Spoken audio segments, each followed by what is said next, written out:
Punta lang tayo sa ating Google Chrome. Search lang natin ang youtubestudios.com. At scroll down, click login.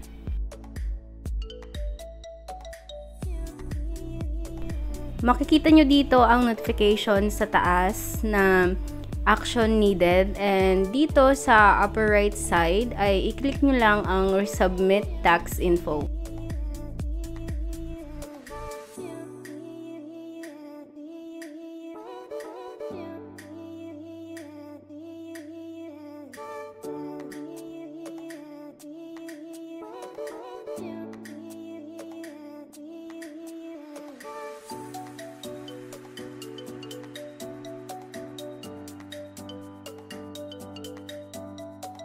Once you are here, scroll down at hanapin nyo po ang sign in at kayo na po ang bahala na magbasa nitong mga information para hindi na po masyadong humaba ang ating tutorial.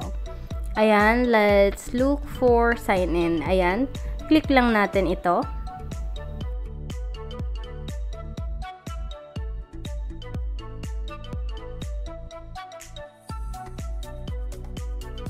Dito, piliin nyo na po ang inyong account that is connected to your YouTube channel. Mapupunta kayo dito at makikita nyo ang inyong publisher account. Details, just click continue.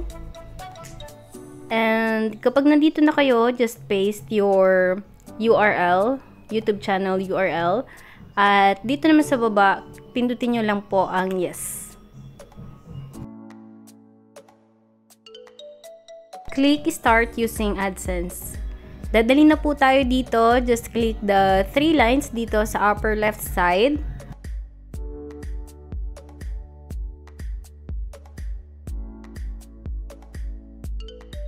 Click payments.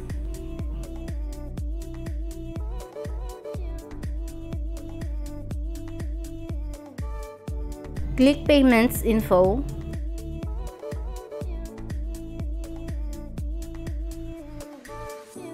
Dito sa payments account, please choose Philippines. At i-click naman natin tong parang may warning sign dito sa baba. At dadalhin na tayo dito. Click lang natin ang individual. Click next. Are you a citizen or resident of the United States? Click lang natin ang no since we are residing in the Philippines. Then click next. At dito naman ang piliin natin ay ang W8BEN since this is intended for us na mga non-US individuals. Okay? Pagkatapos nyan, click naman natin ang Start W8BEN form.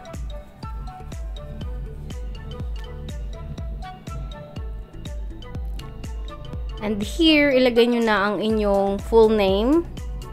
Dito naman sa baba, optional lang.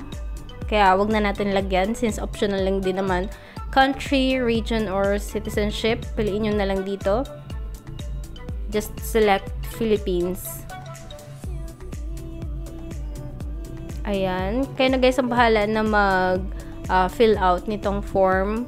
I am just giving you an idea kung ano nga ba yung forms na kailangan nating sagutan.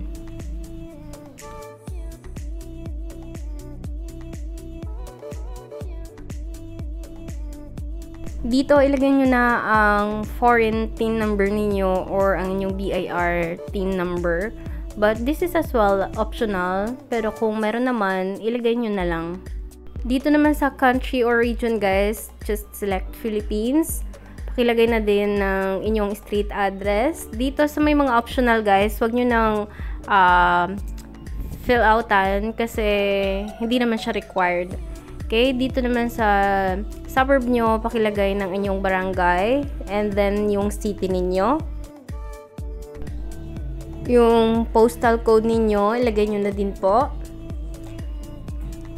At ang inyong province. After that, click next. Dito, piliin natin ang yes, I am eligible for a reduced withholding rate. Ibig sabihin, eligible tayo para mababaan po ang ating tax. Okay? Click next.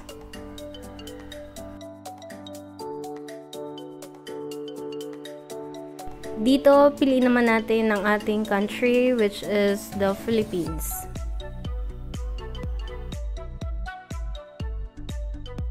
Click lang po natin itong box. And select for the Article 13 and Paragraph 2A. So, withholding rate naman, 15%. Dito naman, kung meron ka daw piniperform na mga activities and services para sa Google within US. So, kung hindi naman tayo located sa US at wala tayong balak din na mag-perform ng activities and services in the future for US-based, so, click lang natin ang no.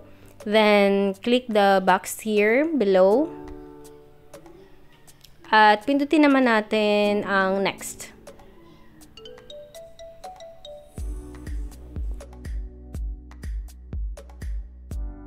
We are now here sa number 5, which is the tax reporting. At saka yung recommended dito ni AdSense is the go for the paperless. Dalawa kasi to. Yung paperless, i-email na lang sa atin yung copy ng ating tax info. And then, yung isa naman is isi-send sa atin ni AdSense yung hard copy. But for me, and most of the YouTubers or content creators suggest na mas maganda na paperless para automatic, ma-download na natin siya at saka mapiprint. Doon kasi kapag isa-send pa sa atin yung hard copy, hindi natin sigurado kapag ma-receive natin. Kagaya na yan ng ating AdSense PIN number. Kasi sa akin, monetize na ako and I already receiving my revenue. But up until now, since the year na monetize ako, hindi ko naman na-receive yung PIN ko. So, mas maganda, yun na lang po yung piliin natin. And click the box here.